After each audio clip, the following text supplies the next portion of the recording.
to the New Ulm Park and Recreation Report. This month, I'm excited that Cheryl Corman is with us. And if you watched last month, it was our first time picking something like this back up with the New Ulm Park and Recreation Department, and kind of hope you enjoyed the format that we chose, getting to know some of our staff through our department and all the things going on, and more importantly, like who our staff is and what they do for our department. So Cheryl's with us this month. Thank you for joining us, Yes, Cheryl. thanks for asking. Just like to start out with, tell us about what your position is. Your position is assistant director, but tell us what assistant director means and all the things you do for our department. Sure. Well, my main responsibility is to assist in the management and operations of the department. That means our three main park and rec buildings and our parks maintenance. And the majority of my time is spent in the operations of the recreation center down at 122 South Garden Street. And Cheryl, so you have been with our department for a long time, and exactly how long? 29 years. 29 years, and I think you are our longest tenured employee at the moment. Probably. So that's awesome feat right there. So maybe from when you first started, I know you've been in different roles with our department, but there's been a lot that has happened for the city, but for New Ulm Park and Recreation. So talk maybe just a couple highlights of your time. So I think the biggest, we've grown significantly in the last 29 years, and this has primarily been from our 2 rounds of sales tax projects. The first initial project, the starting of all the planning and such, was in 2000, and that included the building of the new Civic Center, tripling the size of the community center, and the conversion of Vogel Arena to the Vogel Fieldhouse. And so that was a big change. That added to our department. And then, of course, in 2020, with the second round of sales tax projects, where we addressed some safety and accessibility issues in both Herman Heights Park and Johnson Park, and then the massive addition that we put on to the recreation center that included a brand new aquatics facility, a brand new indoor playground. We converted the old indoor swimming pool to the Turner Gymnastics Academy, and then we added 3,000 square feet of fitness space in the rec center. So that has grown that building significantly and has added a lot of great features for our community, and also has grown our department significantly from that. Those are great highlights for a career, huge projects that you've really had us put your stamp on and been a huge part of making those happen. And I'm glad you talked about the recreation center, because that's where I want to go with this next. As you know, part of your main position responsibilities are operations and management of the operations of our system. And so talk about, probably our largest operation that focuses a lot of your time is the recreation center. So for those of you maybe watching out there, first off, what does the recreation center include? The recreation center includes the entire campus at 122 South Garden. We have a new aquatic center, an indoor playground, the Turner Gymnastics Academy. We have a fitness center. We have group fitness classes that we offer 6 days per week. We have our Park and Rec main admin department offices in that building. We have the Vogel Fieldhouse that have the multi-purpose gym courts and walking track. We have racquetball, volleyball courts in that space, and included in with our fitness center, we also have a small functional fitness area as well. So there's lots of different things to offer for a wide variety of people. And so the operations of that facility include like scheduling the welcome desk, making sure that our customers and our members are taken care of. It is focusing on all of the point of sale functions, running the different areas in terms of, policies, procedures, standard operating procedures, and just, answering questions, taking care of, maintenance contracts on the equipment, and planning for the future in terms of budgeting and what's necessary, keeping up on trends in the fitness areas, and swimming lessons, of course, and that's a big part of our programming in that building. And so it's a lot of variety, and that's, I guess, what I really like about my position. It's kind of all over the place.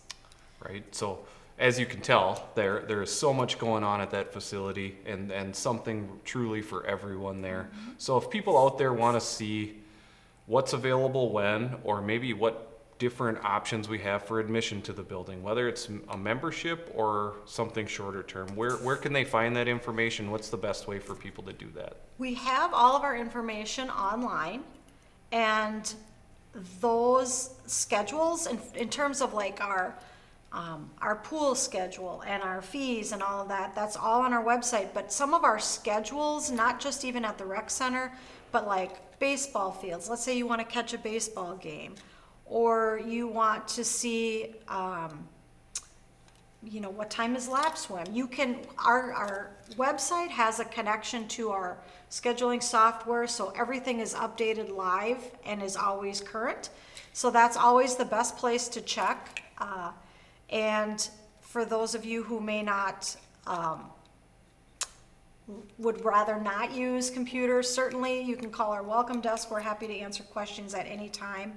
The welcome desk is staffed from 5 a.m. until 9 p.m.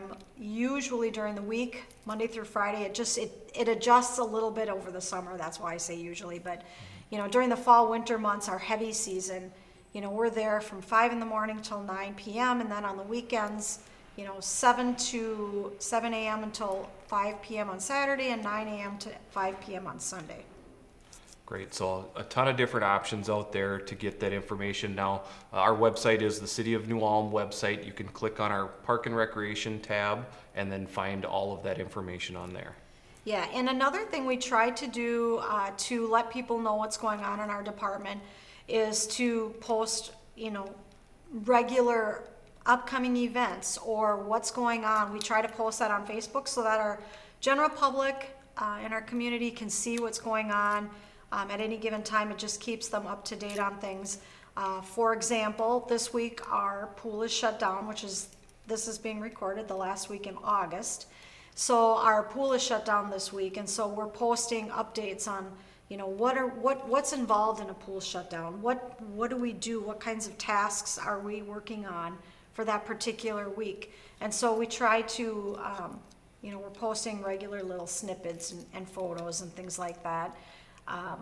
Once in a while, we'll try to do a reel, which is more fun because it has video to it.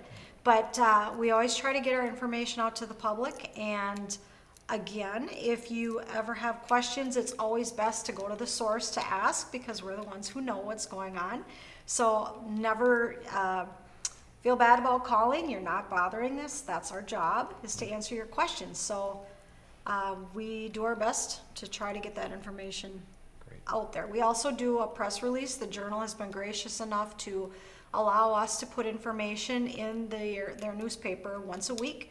So we do send them regular updates as well. Great, and we, as Cheryl indicated, we love to hear from the public. So if there is something that you have questions on or feedback, we'd love to hear from you. Yeah, we love suggestions too. If you just simply have a suggestion about something, we appreciate that, and we're here to serve. So that's great when we can get information and suggestions from our user group. So next, I did want to focus on, because another big part of your position is you do a lot of our facility scheduling across the system. Yes. And maybe for people out there who are interested in potentially using some of our facilities, or planning a family reunion, a wedding, a get-together, what options are out there for them? Yeah, we have several shelters that we rent out. We have packages that we've set up and established in some of our buildings. Each facility is a little bit different in how we reserve it or how we go about serving the customer in that capacity. A lot of times what we'll do is somebody will email me or they'll call me and they'll say, hey, I need space for X amount of people. And then, I usually follow up with a series of questions. Well, what is it that you're looking for? Do you want inside, outside?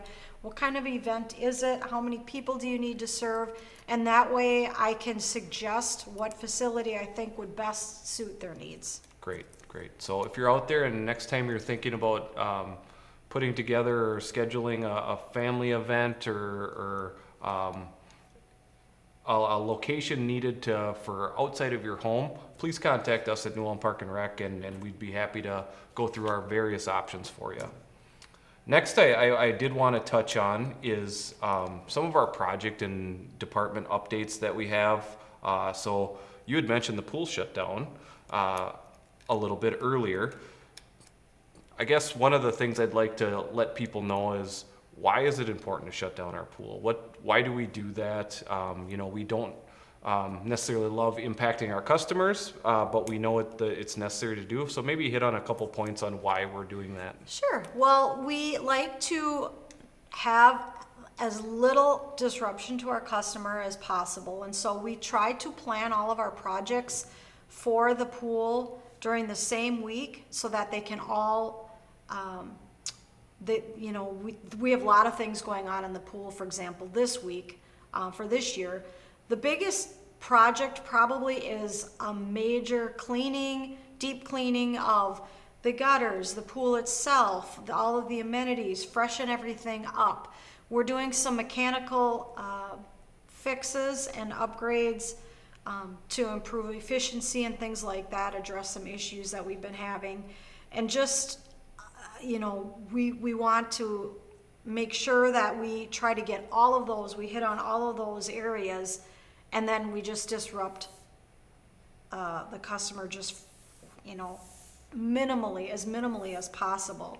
And so it is a necessary thing that we do, and we would be looking at doing this each and every year. We had in the past. We've always kind of done this particular week, which is the last week of the summer. People are kind of ready to get back into a routine with school and such, and so it's a good time of the year to just knock out a lot of things in that 1 week. And we did that with our old swimming pool. The new facility, we delayed it a couple of years just because everything was fresh and new already, so we didn't even have to even do it for those couple of years. But this is something that the community should probably expect going forward, that it will probably happen every year right around this time of the year. Sure. And it's exciting to see the progress being made and the improvements being made on it. Our maintenance staff does a wonderful job at the pool, and we're excited to get it freshened up and reopened to the public here soon. Other update is last month I talked about the battery building. So the battery building is just about complete. We have some electrical work being finished up there, and probably by the time we're talking to you next month, at the end of September, I would expect the battery to actually be moved into that facility, or very close to being moved into that facility. That's located on the north end of town by the city compost site and the trap range out there.